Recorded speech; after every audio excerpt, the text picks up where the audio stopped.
يا نبي سلام عليك يا رسول سلام. Assalamualaikum warahmatullahi ta'ala wabarakatuh. Waalaikumsalam. Alhamdulillah rabbil alamin.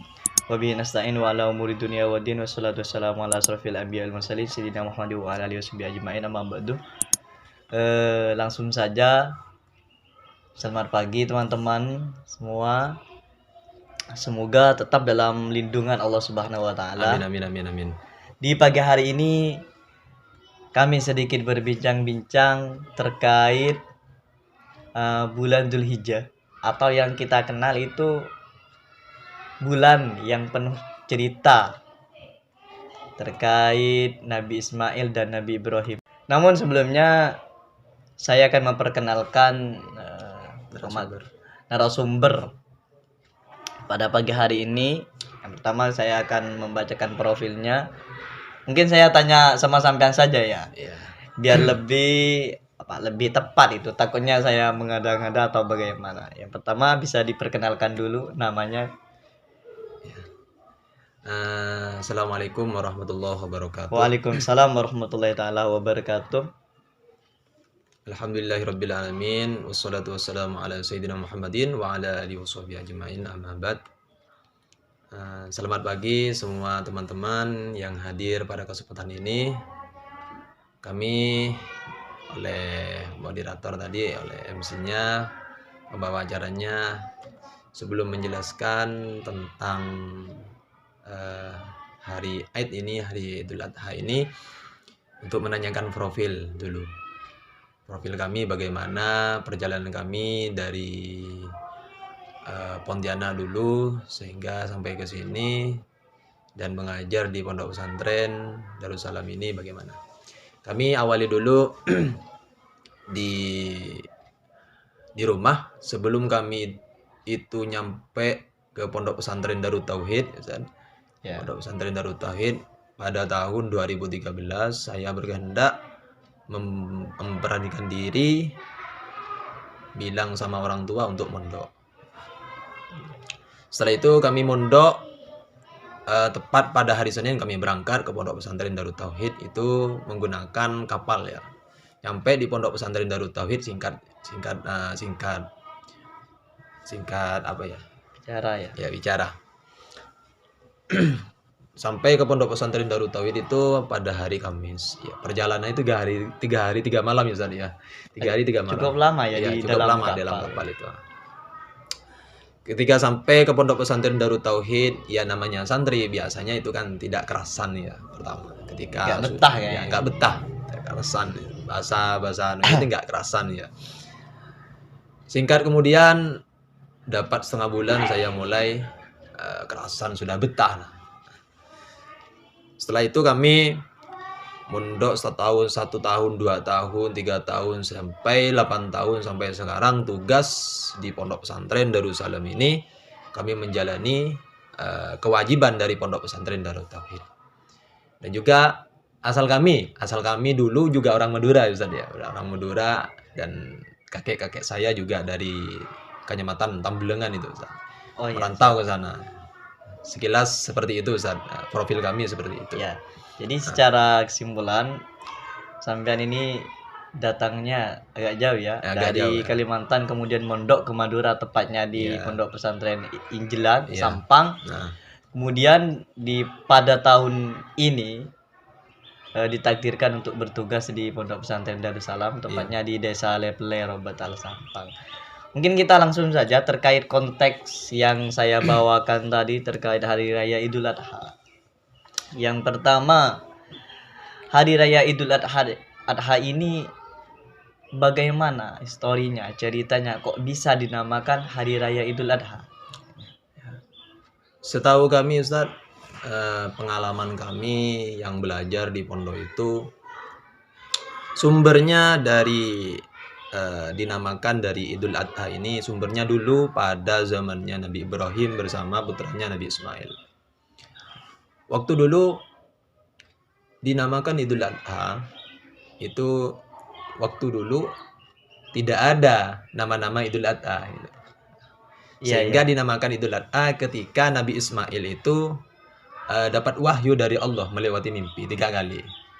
Nabi Ibrahim apa Nabi Ismail? Iya, Nabi Ibrahim. Oh, Maksud iya. saya Nabi Ibrahim. Nabi Ibrahim. Iya. Iya. Diperintah oleh Allah mendapatkan wahyu dari Allah Subhanahu wa taala untuk menyembelih Nabi Ismail. Anaknya. Iya, anaknya itu. Dan ketika itu pertama kali waktu mimpi yang pertama kali Nabi Ibrahim itu tidak percaya bahwasanya masa putranya sendiri untuk disembelih. Akhirnya dibisik-bisik oleh setan.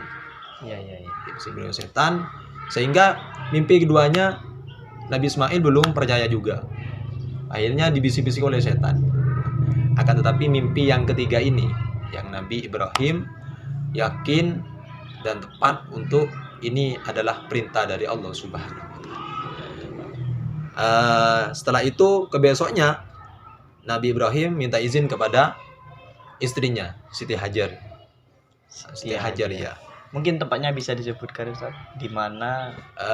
Itu di daerah mana ya? Daerah Mekah dia ya. Arafah yang sekarang dia di Arafah iya, ya. dikenal dengan bahasa Arafah. Bahasa Arafah sekarang ya Ustaz. Sehingga di situ Nabi Ibrahim minta izin kepada istrinya Siti Hajar untuk membawa Nabi Ismail ke gunung itu, Gunung Arafah itu.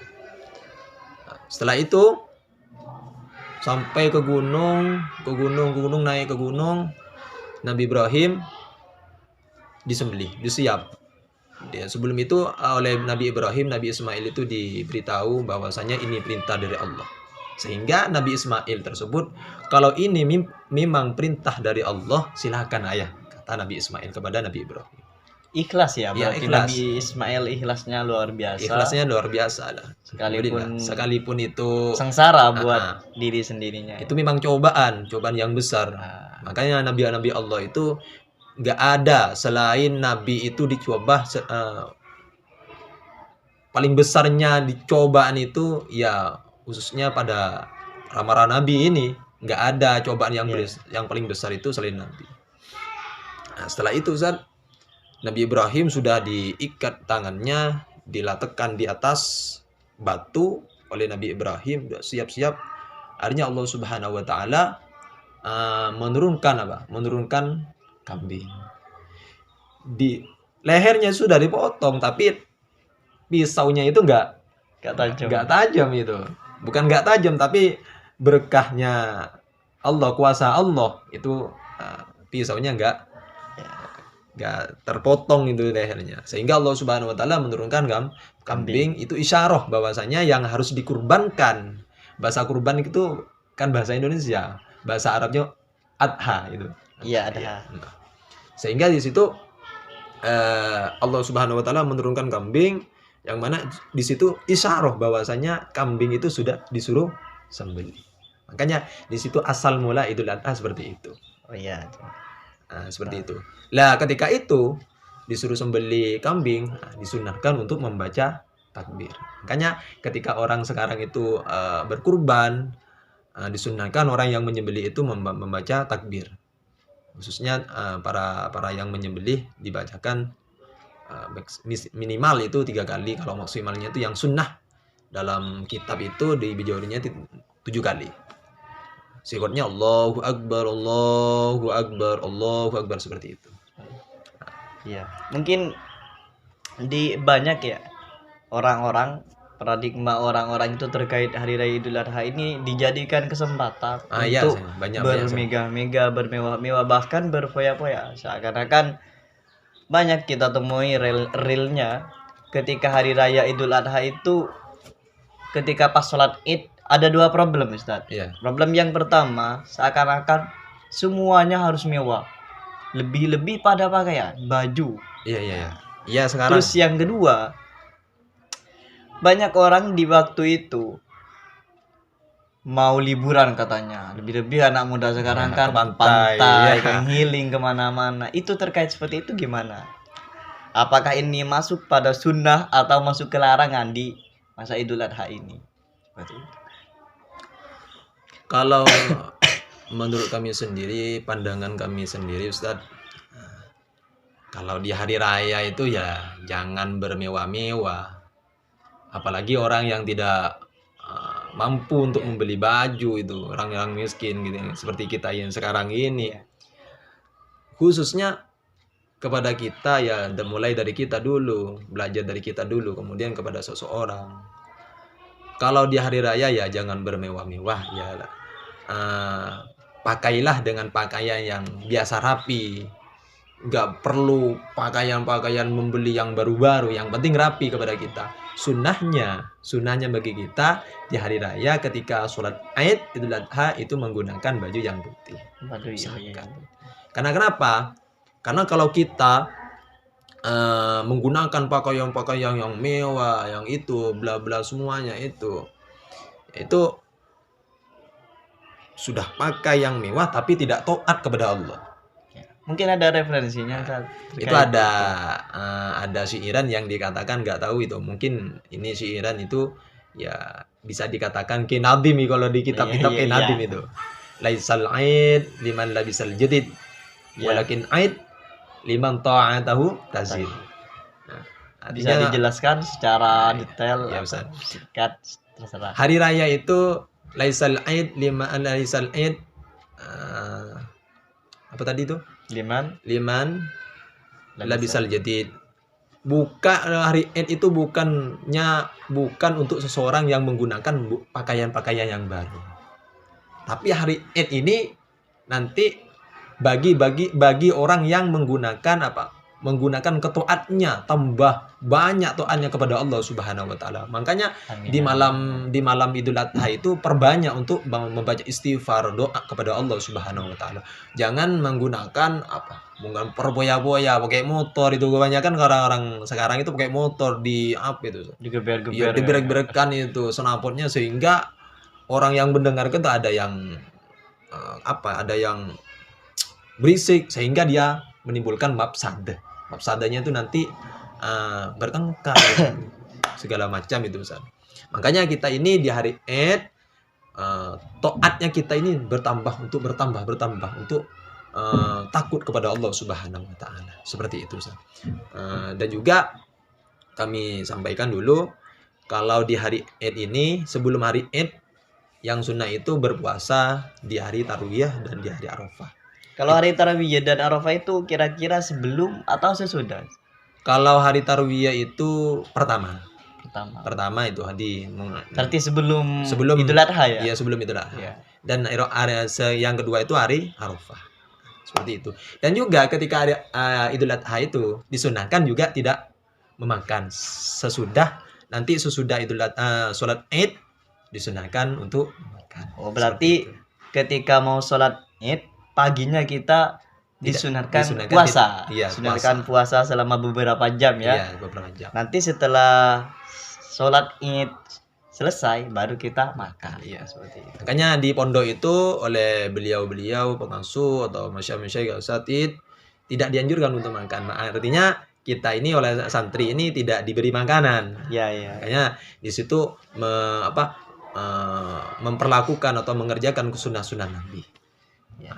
Apa kata Nabi itu?